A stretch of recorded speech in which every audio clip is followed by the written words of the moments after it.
Welcome. I'm John Canopener. And I'm James Wang. And together we are Rock Rock Hard. Hard. And today is a very good day Hell yeah. because we just saw Scream 7 for a second time. Mm-hmm. And what a better experience. Yes. Okay. Because yesterday we posted a video. It was out of theater reaction. And we listed five ingredients just off the top of our heads that kind of make up the recipe for a Scream movie. And that was the opening scene. How good was that? Suspense and tension, chase scenes, kills, reveals. Okay, there's 5 things there. So then, did it hit any of those? Did it hit 4 of them? Did it hit 3 of them? Did it hit 2 of them? So we were vague about it, and I said, yeah, mine hit 4 out of 5, and you said 3.5 out of 5. Mm-hmm. And we wanted to wait and think about the movie itself, and we also wanted to give it another watch for various reasons. First being the people fucking sucked in our theater. I couldn't believe them. Not everybody, but there was a certain group of people that were just causing... They thought they were fucking comedians to the whole goddamn thing.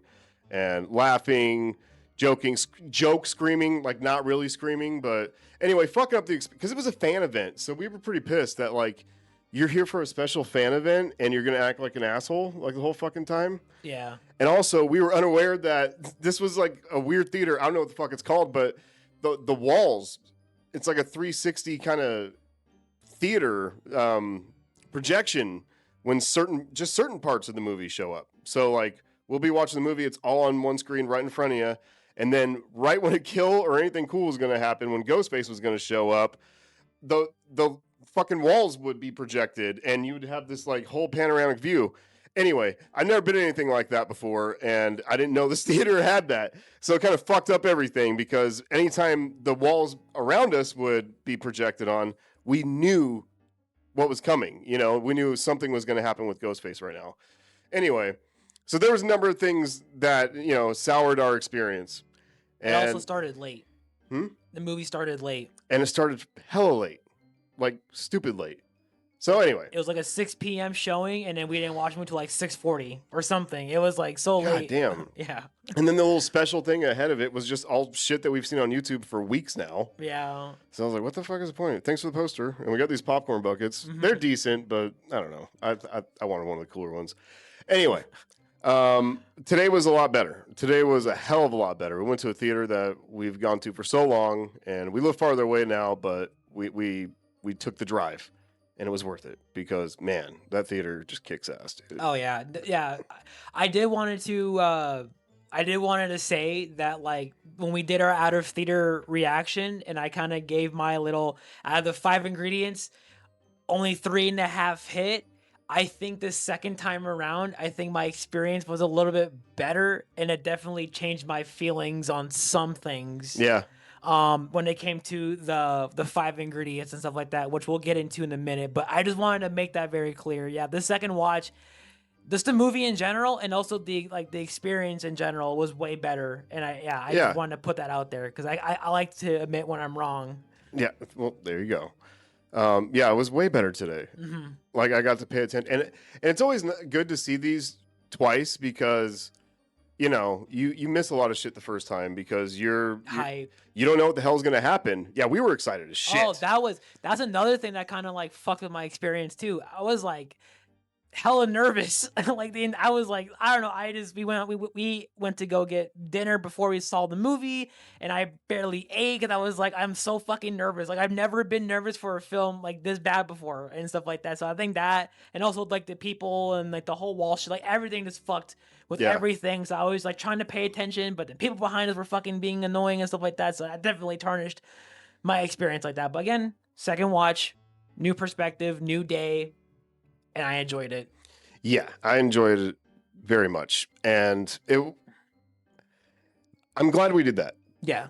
Because we really needed to. Because when we came home last night, I was thinking about it.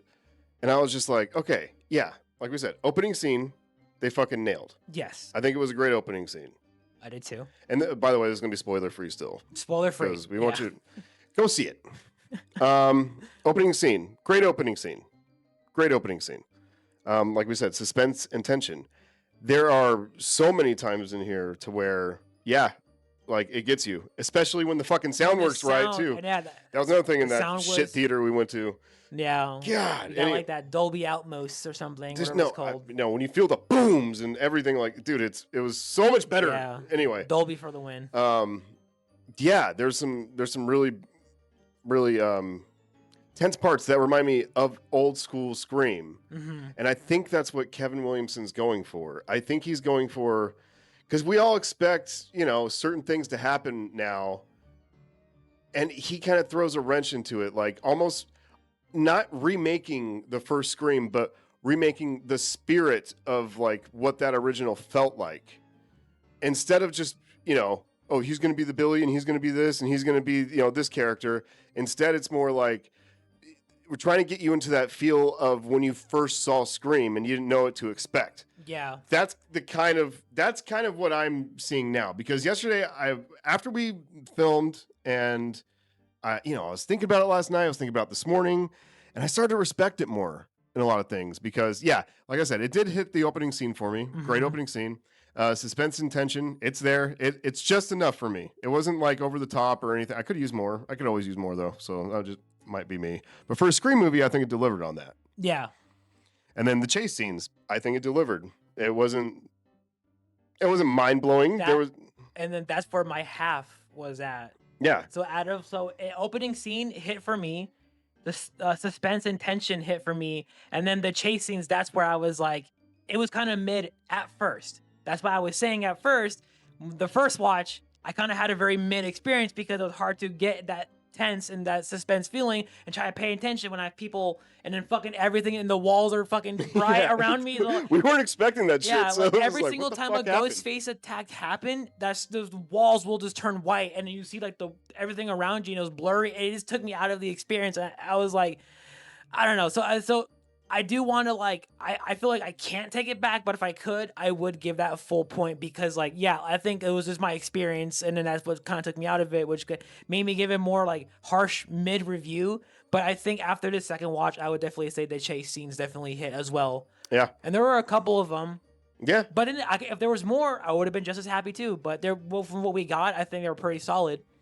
I think it's kind of even. It's evenly paced, not kind of even. It's even. Like, you get a good amount of jump scares, not jump scares, but tense, like, Ghostface moments, scary parts of the movie, with, you know, meeting new people and stuff in between and everything. I thought it blended it pretty well. Yeah. You know, and yes, there are very similar beats that we've seen before, but it's not to the extent of like Scream 4 or anything. It does take a different route, and which I started to appreciate later. Okay, well, the fourth thing though was kills. Did the kills work? Were there decent kills in here?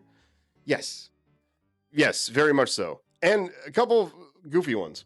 Oh yeah. And one that I wasn't too good on. I'm not gonna lie, it was kind of a cheater kill for me. But for the majority of them, yeah, dude, there was one that I was like, okay, that one's kind of stupid. But other than that, like, I was good with all the kills, and they did some interesting things. They're pretty gory.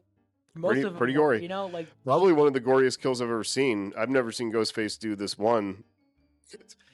Yeah, I've never seen it go that far before with a Ghostface. Oh no, as I'm saying, like, the kills are good, the kills are gory, but there were some, or yeah, there's very specific kills that he does that does not really seem like a Ghostface type kill.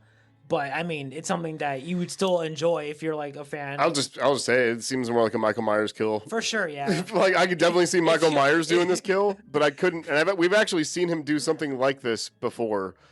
But to see Ghostface do it, and that was another thing I was picking up on. I kind of like this new.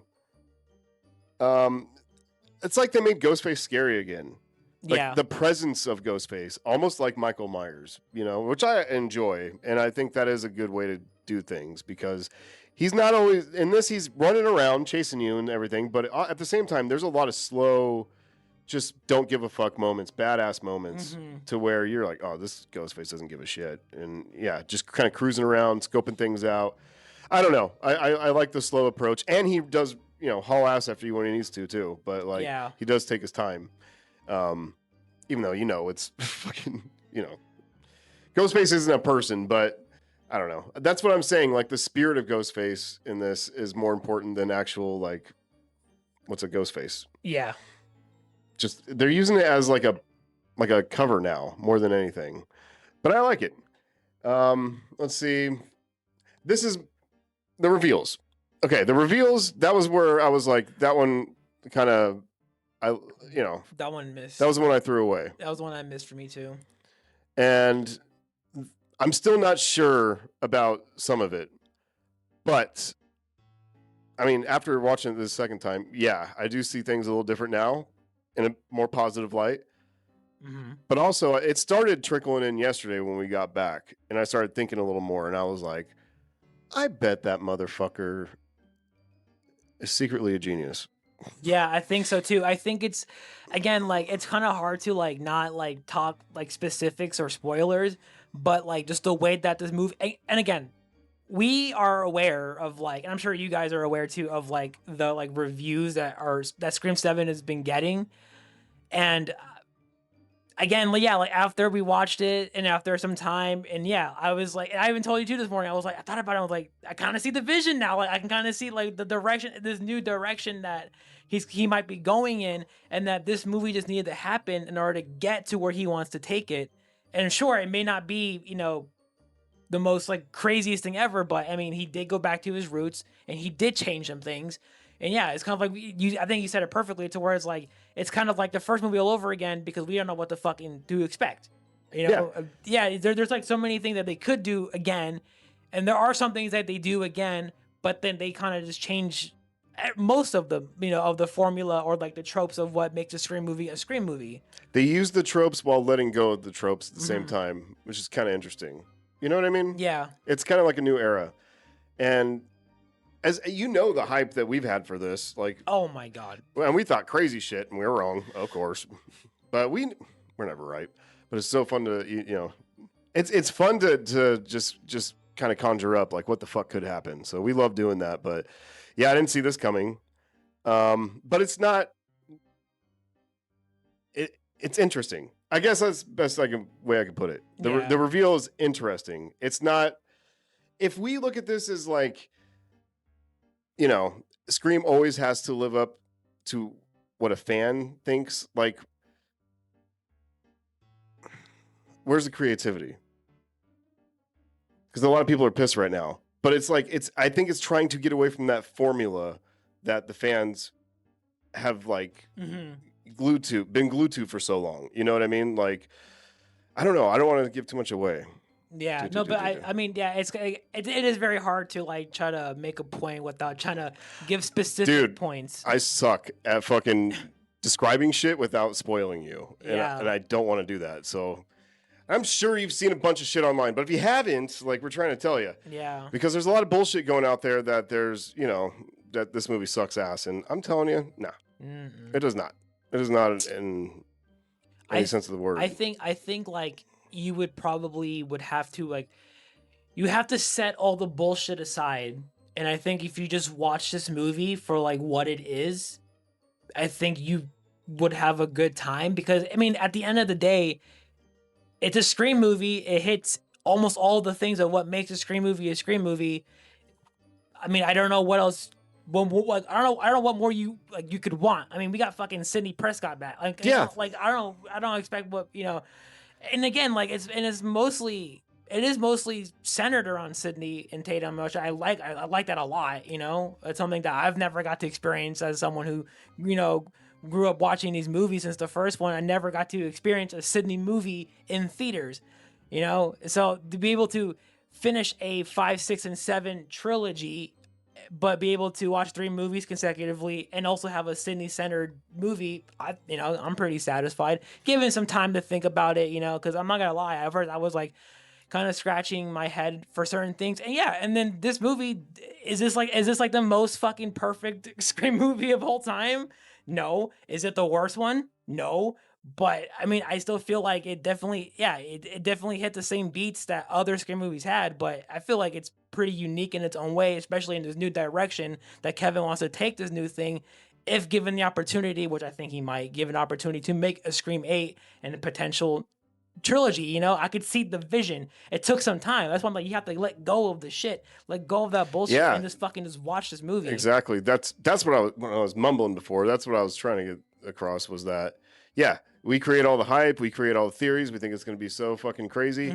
That's us building shit up. That's like we have no right to do. Like it's fault. fun, but like so when you go in and you see like, oh, it's not as fucking wacky as I thought. It's pretty straightforward, but wasn't the original Scream pretty straightforward? But yes, pretty exactly. That's what I'm saying. This might be pretty fucking genius because if we're starting over, yeah, you're using some of the tropes and everything from before, but you're putting some new stuff in and you're moving it to a new era. And if it's just Sydney's family from now on for the next 3 movies, good. We can kind of get away from all the bullshit for a while. And yeah, there was one element I was fine with until later on in the movie, and I was like, I don't like this. I don't like this at all. So I'm not saying, you know, we're gonna sit here and suck its dick the whole time, but we're saying that it's not as bad as what fucking people are saying. I don't know. Yeah. Like, I guess you can have your opinion and you can say it sucks all you want, but I don't know, man. I really don't think it's bad.